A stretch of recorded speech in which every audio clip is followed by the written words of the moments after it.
To install a SlowStop bollard, first, lay out and mark the final location using the base as a guide.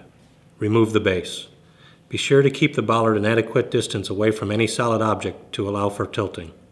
Place the elastomer in the center of the location and place the adapter on top of the elastomer. Fit the base over the adapter so that it rests on the adapter flange and covers the elastomer.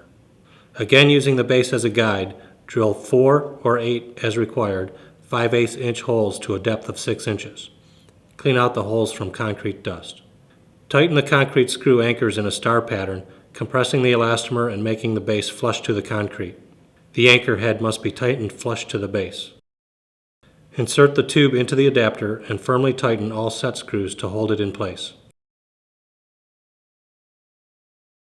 Place the cap in the top of the tube and gently pound it in place using a mallet.